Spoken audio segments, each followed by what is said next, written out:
cadeau de fin d'année 2019 de Youssou N'Dour sur la TFM. Youssou N'Dour comme on ne l'a encore jamais vu au Sénégal. Plateau de télé ou concert spécial, c'est la nouvelle innovation du roi et c'est le grand show. Un événement rien que pour vous, abrité par notre prestigieux musée des civilisations noires de Dakar. Le grand show, c'est Youssou N'Dour et le Super Étoile sur la TFM, samedi 30 novembre à 22h en première partie. Deuxième partie, samedi 7 décembre, même heure. C'est le grand show sur TFM. Sommaire de cette édition, Arline Bock marche devant le palais de la République. Guy Marius Sagna arrêté par les forces de l'ordre. Les membres de la plateforme qui manifestaient contre la hausse du prix de l'électricité exigent la libération des détenus. Les travailleurs de la SDE décrètent 72 heures de grève à compter du lundi 2 décembre. Ils protestent contre la décision du ministre de l'Eau qui leur octroie 6% du capital de Suez au lieu des 15% réclamés. Les travailleurs des collectivités territoriales de Rufisque dans tous leurs états, ils s'insurgent du retard de l'application du statut du fonctionnaire public local. Le FGTS annonce une grève générale. Et puis zoom sur les femmes rizicultrices des communes de Diarère et d'Urup.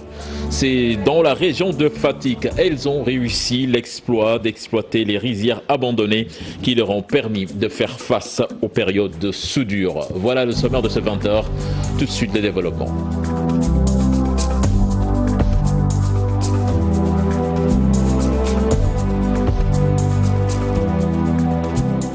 Bienvenue à toutes et à tous. De l'électricité dans l'air lors de la marche de la plateforme Arline Bock. Ses membres ont marché jusque devant les grilles du palais présidentiel pour manifester contre la hausse du prix de l'électricité. Guy Marius Sagna a encore une fois été arrêté par les forces de l'ordre. Aïssatou Gueiba, Ahmadouba. Ils ont finalement atteint leur objectif. Les membres de la plateforme Arline Bock et leurs compagnons ont effectué une marche allant de la place de l'Obélisque pour protester contre l'augmentation du prix de l'électricité. Une marche mouvementée qui a pris fin devant le palais présidentiel. Une manifestation dispersée par les forces de l'ordre. Guy Marius Sagna et plusieurs autres membres interpellés. Direction la police centrale. C'est une manifestation qui a été réussie et on félicite aussi tout le monde. Nous avons réussi notre coup. Ce qui était à marcher jusqu'au grille du palais de la République pour que le président Macky Sall puisse entendre nos messages. Guy a été interpellé. Pour le moment, ils sont au niveau du commissariat central de Dakar. C'est une dizaine de personnes en fait. Une dizaine de personnes parce que dans notre mouvement qui est le Nitu Deug Valeur, on a 5 arrestations. Déterminé à obtenir justice, le porte-parole du mouvement Nitu Deug exige la libération de Guy Marius Sagna et plusieurs autres membres du mouvement Nitu Deug. On exige la libération immédiate et sans condition de nos camarades qui se sont fait interpeller tout à l'heure. Ces membres de la plateforme Arline Bock et plusieurs de leurs collègues semblent décidés à se battre contre la hausse du prix de l'électricité et pour l'intérêt de la population. Aïssatou Gueiba, 72 heures de grève décrétées par les travailleurs de la SDE à compter du lundi 2 décembre. Ces travailleurs se disent déçus de la décision du ministre de l'Eau qui leur octroie que 6% du capital de Suez au lieu des 15% réclamés. Selon leur porte-parole Eliman Diouf, les travailleurs ne comptent pas lâcher du lest et ces derniers menacent de poursuivre la grève si l'État campe sur sa décision. Eliman Diouf, porte-parole que je vous propose d'écouter des propos recueillis par Fatimata Touré et Youssou Baro. Cette rencontre nous a permis de comprendre que jusqu'à présent, le gouvernement, à travers le ministère de l'Eau et de l'Assainissement, ne sont pas décidés à bouger par rapport à leur proposition initiale, à savoir que les 15% que nous demandions, ils sont prêts à donner au travail de la SDE que 6%. Et que les autres 4% vont aller au travail de la SONES et de l'ONAS.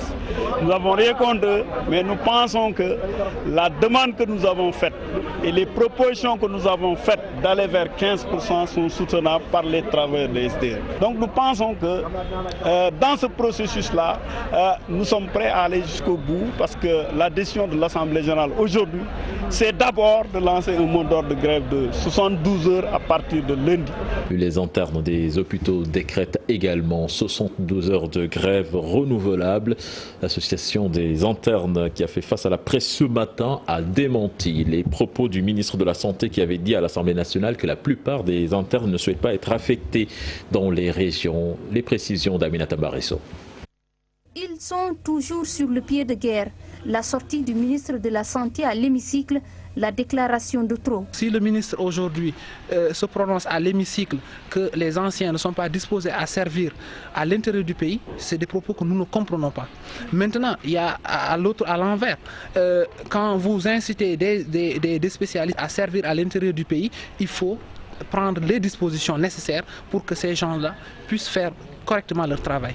Quand vous amenez un spécialiste dans une région comme Matam ou Kédougou, où les infrastructures de santé ne répondent pas aux conditions normales de travail, c'est sûr que qu'il soit ancien interne ou spécialiste, il va retourner sur Dakar. Ces internes des hôpitaux sont en mouvement.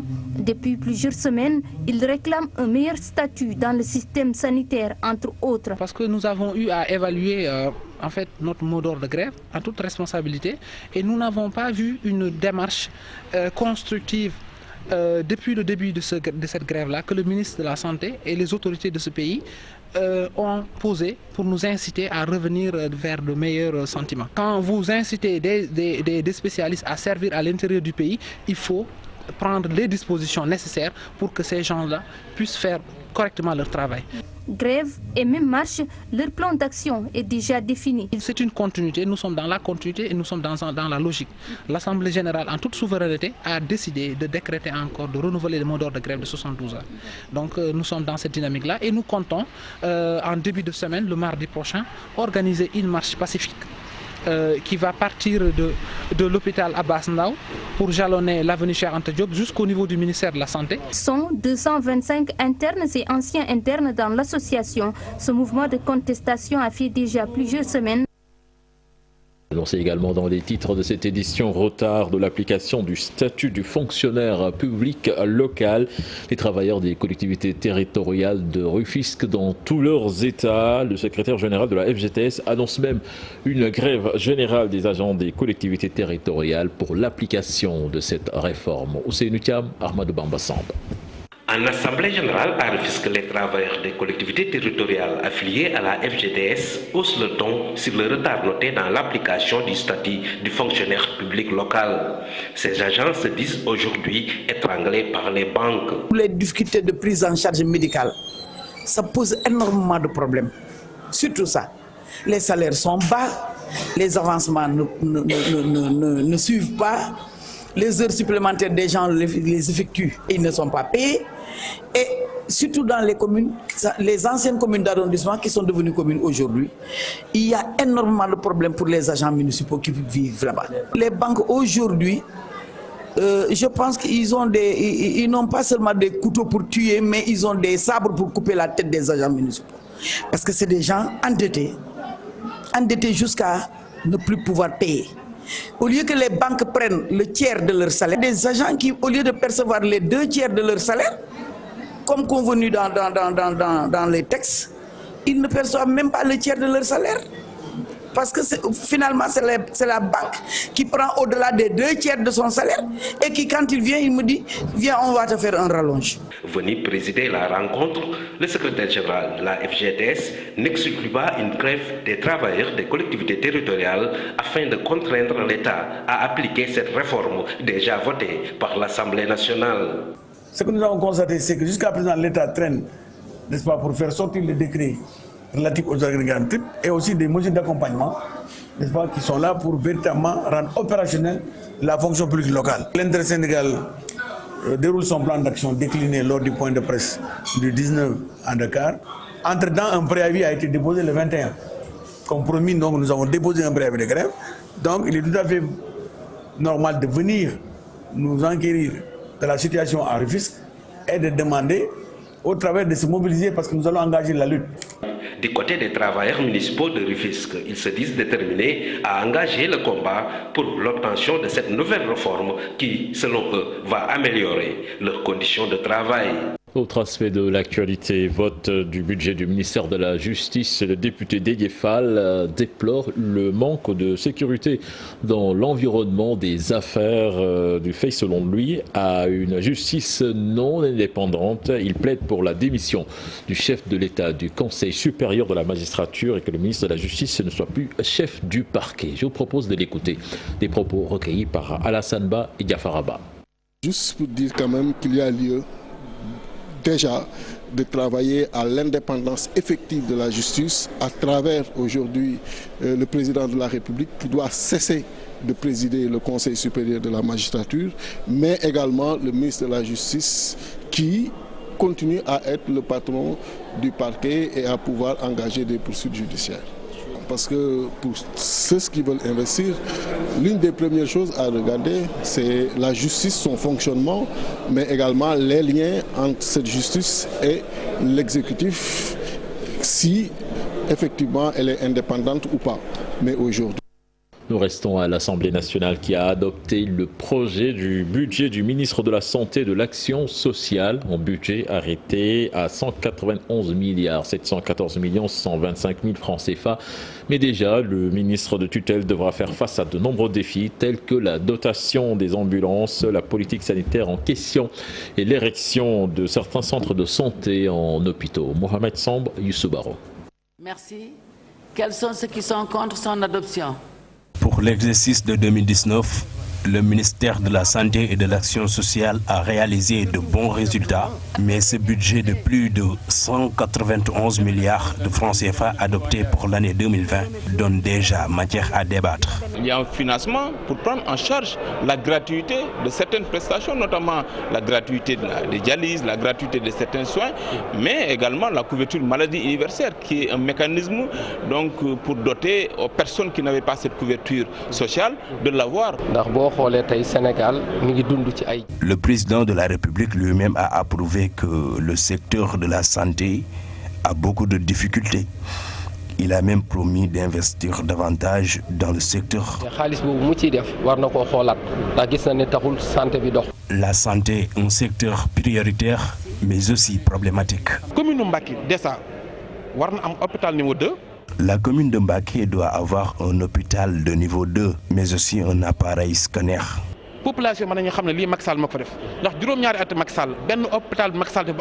Nous avons trouvé pas moins de 200 ambulances et qu'à ce jour nous sommes à 500 ambulances.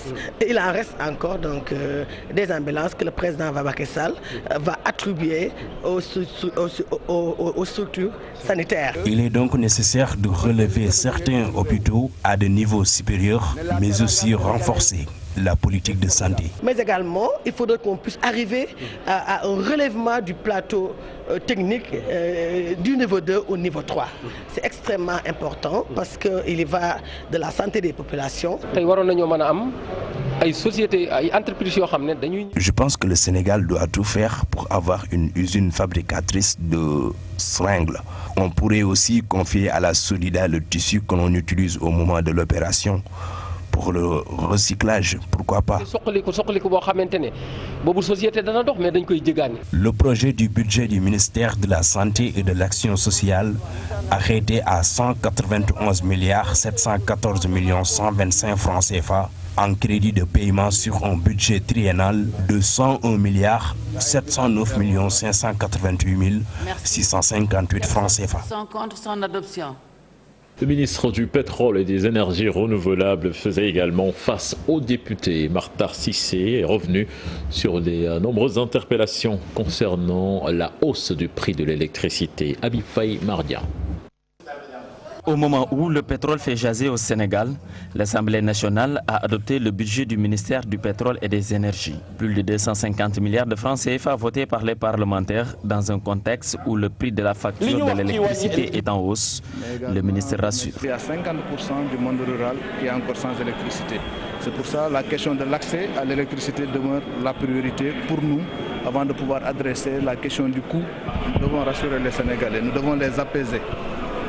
Et les apaiser, c'est leur dire la vérité avec les mots qui sied. Le secteur de l'énergie, de l'électricité particulièrement, est un secteur régulé, comme les télécoms, avec une autorité de régulation depuis 1998. Il faut rappeler que ceux qui ont aujourd'hui l'électricité et qui ne parlent que de coût, ne parlent plus de disponibilité, ne parlent pas de délestage, ils parlent que du coût. Je viens de passer 5 heures dans l'Assemblée nationale, je n'ai pas entendu le mot délestage. Malgré ces nombreuses interpellations, aucun délestage n'est noté, dit-il. Les députés, quant à eux, invitent le peuple à soutenir le secteur pétrolier. Parce que cette hausse ne sera pas continue. Aujourd'hui, si la Sénélec se retrouve dans une situation où ses comptes de produits s'équilibrent avec ses comptes de charges fixes d'exploitation et structurelles, à partir de ce moment-là, on reviendra à un niveau où peut-être il y aura une baisse. Pendant 3 ans, pendant 4 ans, il n'y a pas eu une seule augmentation. Nous, ce que nous voulons, qu'il y ait une précision. Le droit sénégalais implique que la société, il est au moins parce que les ressources appartiennent au peuple, selon la Constitution, que les Sénégalais aient au moins 51% de l'entreprise. Et c'est ça la question. Nous, c'est ce que nous voulons. Dans ces perspectives, le ministre a décliné ses orientations pour le secteur de l'énergie à l'horizon 2023. Selon lui, il faut obligatoirement une sécurisation de la production et de l'approvisionnement en hydrocarbures.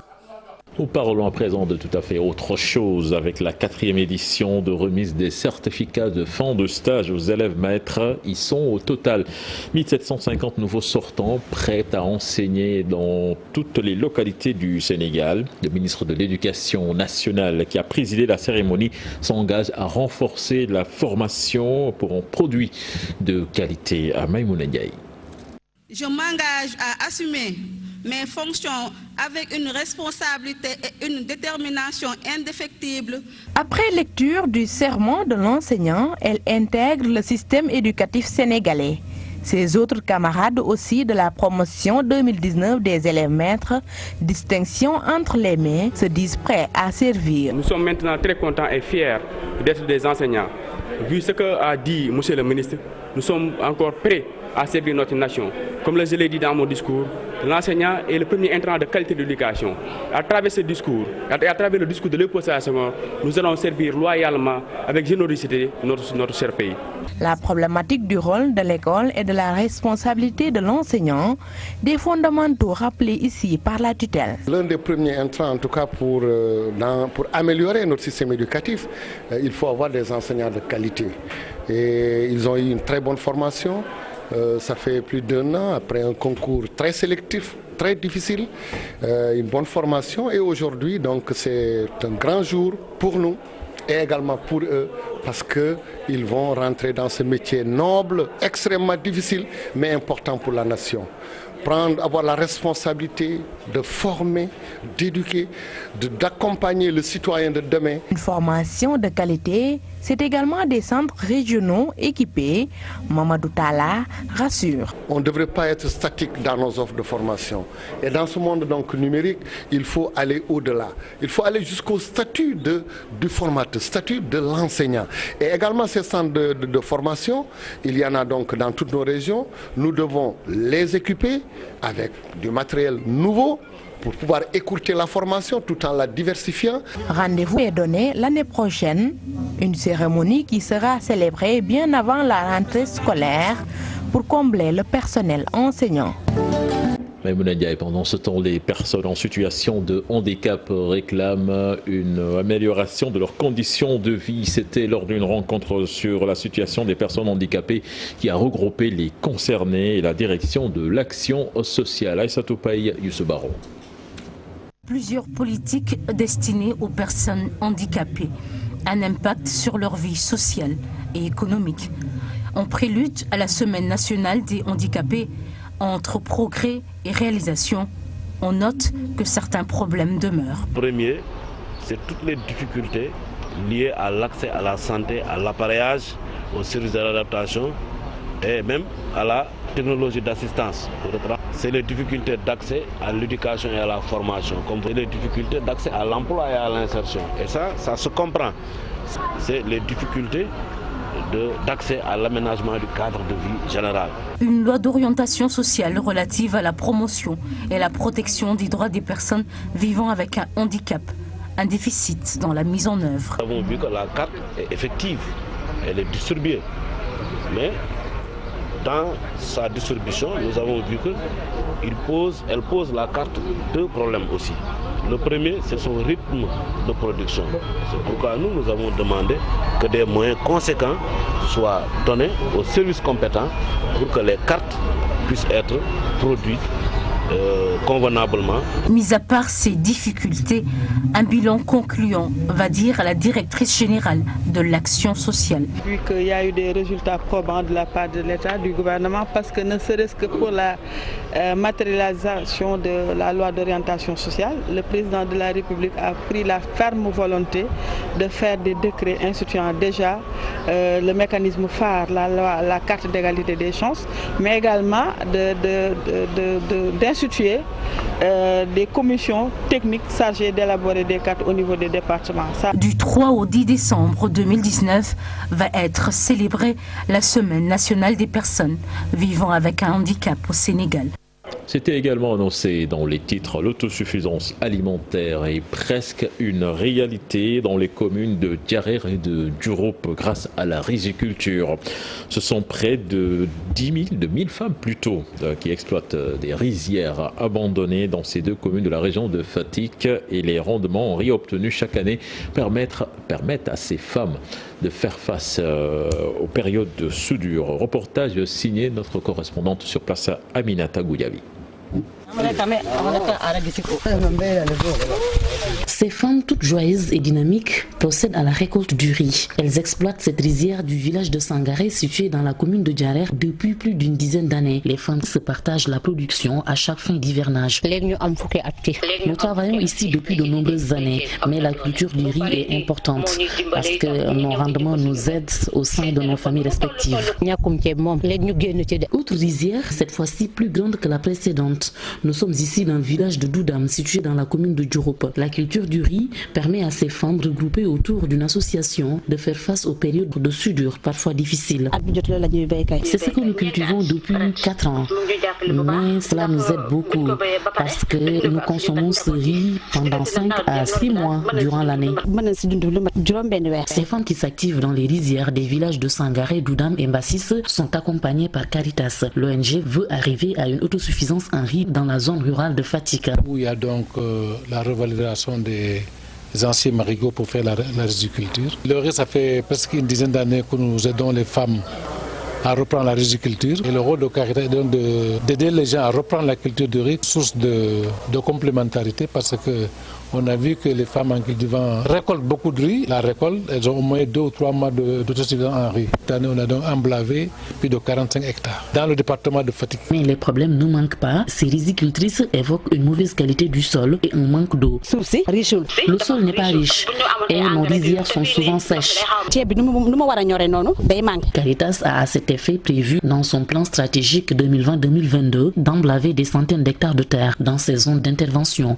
Aminata Gouyabi, les acteurs de la filière MAD s'organisent pour protéger ce fruit sauvage exotique que l'on trouve principalement en Casamance. Ces acteurs veulent avoir une indication géographique réservée au MAD Made in Casamance et qui soit reconnu sur le marché international. Leur porte-parole, Maïmouna Sambou Djedjou, s'en explique au micro de Boubacar Diassi et Lamine Mandian.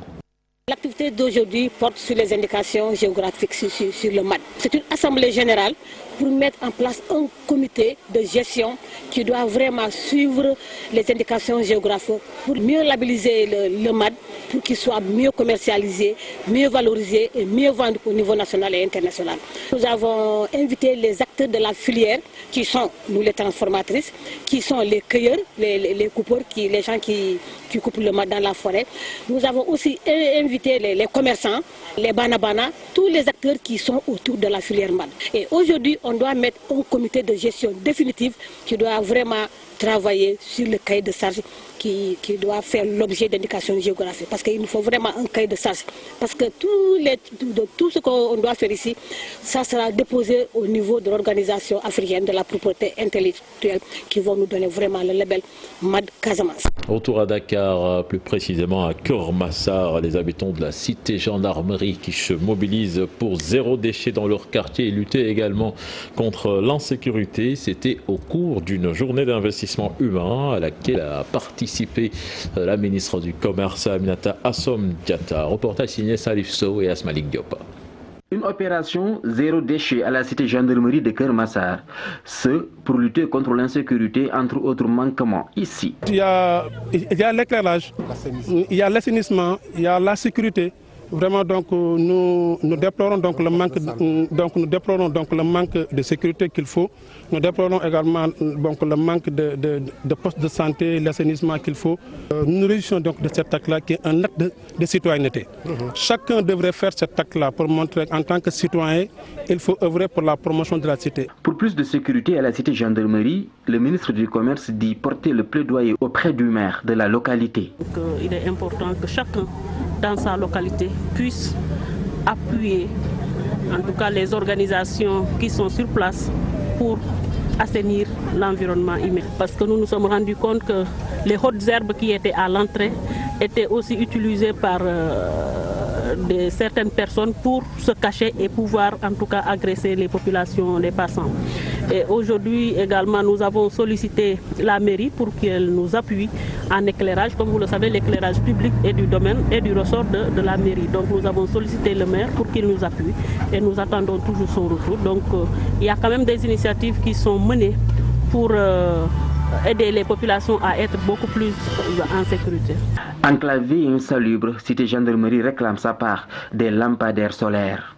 Puis l'ambassadeur de la Belgique au Sénégal reçu cet après-midi par Youssou N'Dour, des discussions qui ont porté en gros sur la deuxième édition du Forum de Dakar, prévu les 9, 10 et 11 juin 2020. Les détails dans cet élément signé Habib Faye et Youssou Baro. Pour la réussite de la deuxième édition du Forum de Dakar, l'ambassadeur de la Belgique a rencontré Youssou N'Dour, PCA du groupe Futur Média. Les deux parties s'engagent. Nous avions commencé un travail avec l'ambassade, la coopération belge et l'Union européenne depuis quand même 2 ans. Il fallait qu'on regarde tout cela ensemble pour une continuation de ces projets extrêmement importants pour nos deux pays. Et nous avons eu la première édition du Forum de Dakar et nous envisageons dès à présent avec toute l'équipe la deuxième édition qui devrait se passer au mois de juin. Tout petit peu bousculer les choses pour mettre encore un peu plus de pression pour que ce forum-là soit encore d'un autre niveau. On a tendance parfois à voir les choses très en silo dans le domaine culturel, le domaine artistique, le domaine académique ou le domaine économique. Et je pense que tous ces domaines, en se rencontrant autour d'une thématique aussi centrale que le vivre en ville à l'avenir, peut donner de très belles choses. Vivre en ville au Sénégal en 2030, investir, innover et inclure, l'objectif du forum qui attend plus de 100 entrepreneurs. Et si les entreprises, des entreprises belges, des organisations belges peuvent, en partenariat avec des entreprises sénégalaises, partenaires sénégalais, créer toutes sortes de projets qui peuvent amener justement à une vision de l'avenir et du futur du vivre en ville meilleur, eh bien, tant mieux. Et nous avons un comité où déjà il y a nos services. Il y a Dakar Compagnie, il y a aussi Frenos qui est en Belgique. Donc nous nous sommes retrouvés comme un comité pour organiser. Donc on voit moins le nom de chaque personne, même s'il y a des connus. Mais on voit notre compagnie et notre démarche est vraiment être un pour que ce forum-là soit une réussite. Donc je suis dans l'équipe. Du 9 au 11 juin 2020, ce forum va être l'opportunité de faire l'état des lieux, de mesurer des défis, d'échanger des bonnes pratiques et de présenter un éventail de solutions innovantes en Afrique. Mamadou Gassama, Lassana Bathily, 2 héros maliens qui se sont distingués par des actes de bravoure décorés par la communauté soninké basée à Dakar. Ces 2 Maliens naturalisés français en ont profité pour déplorer l'instabilité au Mali, entre autres. Reportage signé par Faraning et Gervais Yao. Au 4e étage. Devenu célèbre après avoir sauvé un enfant de 4 ans suspendu au 4e étage d'un immeuble, l'autre a réussi à sauver aussi plusieurs personnes lors d'une prise d'otage à Paris. Mamadou Gassama et Lassana Bathily vivent difficilement le climat d'insécurité qui règne au Mali, leur pays d'origine.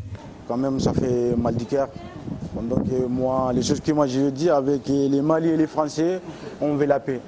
On veut la paix. Les interventions cervales, les musulmans au Mali, pour moi, à mon point de vue, il n'y a rien qui change. Il n'y a rien qui a changé depuis qu'ils sont arrivés. On peut dire qu'il y a 30 000 militaires au Mali actuellement, mais il y a toujours des massacres. Il n'y a même pas 2 semaines, il y a 50 militaires qui sont morts au Mali. On n'a pas vu les traces de terrorisme, on n'a pas vu l'arrestation, on n'a rien vu. Après la sortie virulente de Salif Keïta, les 2 héros sont en phase avec la star malienne sur cette question. C'est un Malien, il veut la paix dans son pays. Donc voilà, c'est ça. Salif Keïta, moi je soutiens à 1000%, à 200, 2000%. Je le soutiens, c'est vrai, il a raison. La population, tout le monde parle à sa manière, tout le monde dénonce à sa façon. Personne n'écoutait. Mais Salif Keïta, c'est un grand homme, c'est une grande personnalité. Quand il a parlé, quelques jours, ils ont répondu. Ça veut dire qu'il a bloqué quelque chose. Tous les Maliens, ils ont derrière Salif Keïta. Même s'ils ont vécu l'immigration, Gassama et Bathily déconseillent les jeunes de passer par la mer ou le désert dans des conditions illégales pour se rendre en Europe. En Europe, ce n'est pas du tout facile. Il ne faut pas penser que nous, en Europe, tout est lox. Ceux qui ont des situations qui peuvent gagner leur vie, il ne faut pas risquer votre vie. Ce n'est pas facile. Parce que moi, j'ai immigré, j'ai vu beaucoup de choses. Je suis passé sur le désert pour venir en Italie. Ce n'est pas facile. Bon, ce que moi je veux dire avec les jeunes, dans la vie, ce n'est pas facile. Donc, on ne peut pas dire que tout le monde reste en Afrique. Mais si on a des solutions pour passer, qu'on invite la mer. Ces 2 héros maliens sont depuis hier nuit à Dakar pour recevoir la décoration de la communauté soninké Namansane, prévue demain à Dakar. L'actualité internationale qui nous mène au Bénin, à Conakry et au Mali, où le chef d'état-major français apporte un démenti sur la cause de la mort des soldats français. Synthèse avec Khadijatou Goro. Au Mali, le chef d'état-major des armées françaises revient sur l'accident qui a coûté la vie à 13 soldats français lundi dernier. Il demande toute information relative aux tirs djihadistes causant la perte de ces soldats. Suite aux propos de l'État islamique sur la cause du décès des 13 Français, François Lecointre affirme que la collision entre les 2 hélicoptères n'est pas due à des tirs ou à une action des djihadistes qu'ils combattaient. Selon l'état-major des armées, un abordage entre ces 2 aéronefs évoluant à très basse altitude serait à l'origine de l'accident. En Guinée, les principaux leaders du Front national pour la défense de la Constitution, condamnés le 22 octobre dernier à la prison ferme, bénéficient de libertés provisoires. Ces derniers avaient fait appel à une manifestation contre le projet de la nouvelle Constitution qui pourrait ouvrir la voie à un 3e mandat pour le président Alpha Condé. Toutefois, leur procès n'a pas encore porté sur le fond, mais sur une demande de renvoi et une demande de remise en liberté. Toutes 2 acceptées par le ministère public et le président. Au Bénin, accusé d'activités subversives, notamment de soutien à l'opposition, Oliver Nett, ambassadeur de la mission de l'Union européenne, doit faire ses valises avant ce dimanche. Cette expulsion intervient alors que le pays traverse une crise politique et sociale depuis avril 2019. Renvoyer un diplomate, une première au Bénin. L'Union européenne semble vouloir neutraliser cette escalade de tensions diplomatiques. Elle opte pour l'apaisement dans cette affaire. Voilà, c'était le dernier élément de ce journal. Prochain rendez-vous pour l'information, ce sera à 0h avec le tout en image. Tout de suite, la suite de Soir Info avec Binta Diallo.